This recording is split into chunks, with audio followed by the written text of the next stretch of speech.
twirl. Flowers in the garden reach up to the sun. Beautiful flowers smile.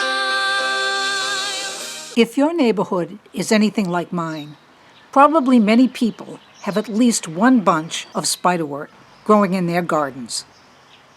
While some appreciate this dainty native plant, others think of it as a pesky weed.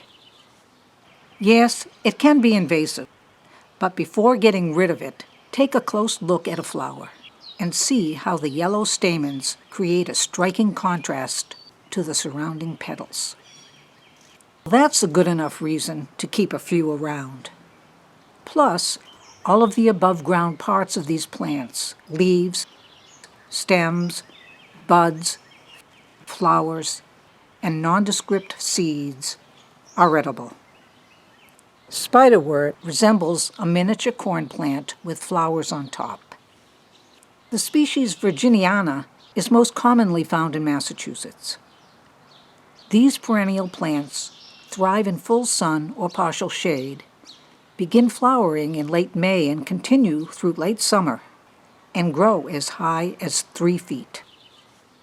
They often escape from cultivation. You'll never know where you might find them. Perhaps the plants got their name because of the way the droopy leaves suggest a squatting spider. Or maybe it's how the spent flowers hang down like spider legs. Certain species, which have purplish little hairs that surround the stamens, are sensitive to low levels of radiation. When these hairs are exposed to it, they mutate and turn pink. Spiderwort leaves have parallel veins and a distinct fold down the middle. Those of daylilies are similar, and often the two plants grow near each other.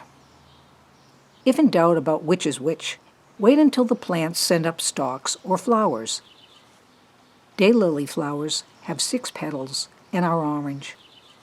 Spiderworts have 3 petals and are never orange, but it's no big deal, as daylily leaves aren't poisonous.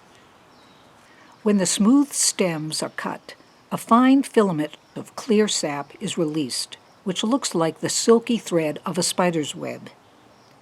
This sticky goo helps soothe minor burns or insect bites if aloe vera isn't available. Because stems are somewhat mucilaginous, it's best to cook them to remove any sliminess.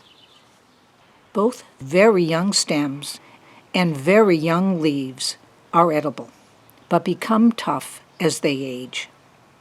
They have a mild taste, and when finely chopped, go well in stir-fries along with other ingredients.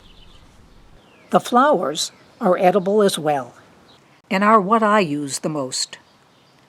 They have 3 little petals and grow in clumps. Their colors range from various shades of purple to blue, pink, magenta, and even white.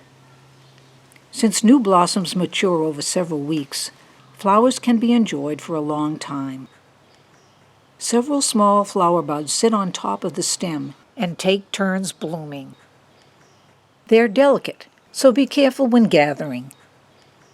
Wilted petals dangle in little clusters underneath what will be the next day's blooms. Flowers only last for 1 day. It's best to pick them in the morning as they close in the afternoon. Once plants stop flowering, a way to extend their season is to cut them down. Then new shoots will eventually appear. Don't wash or cook the flowers because they'll turn to mush when wet. Store them in the fridge and use by dinner time, as they don't keep well. If you've been watching my videos, I bet you can guess what I'm going to say next, which is, I add a few flowers to my salads. And don't forget to leave some for our pollinator friends who frequently visit them. I make an exception to my no-cook policy when I use the soft, unopened flower buds. It's fairly easy to collect them as they're prolific. To be clear, these are located right under the blooming flowers on top. They're not the droopy old ones that hang below the flowers. Sauté the buds in olive oil with diced garlic and other veggies. Add them at the last minute, since they don't require much cooking time. They turn dark green or even darker if cooked longer. Their flavor is mild. Here's my version of a recipe credited to Dwight Zietlow in the book A Forager's Life by Mike Kriebel. To brew this fermented drink, combine 3 cups water with a half a cup sugar or honey to a pot on the stove. Warm the water just enough to dissolve the sweetener. Add this along with half a cup Spiderwort flowers, juice from half a lemon, and half a tablespoon apple cider vinegar to a glass jar. Don't use a plastic container, as chemicals from it might leach into the beverage. Cover the jar and let sit at room temperature for 4 days. Stir occasionally. Then strain out the spent flowers and let the drink sit for 1 more day. The liquid turns pink.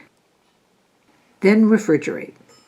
Since this drink is a bit too sweet for me, I add some to smoothies, so there's no need for any other sweetener. Probably this recipe can be used with other colorful and/or fragrant edible flowers, like elder, milkweed, rose, wisteria, or others. Why not experiment? When the next time you walk by a group of spiderworts, I hope you think of them as an asset rather than a liability.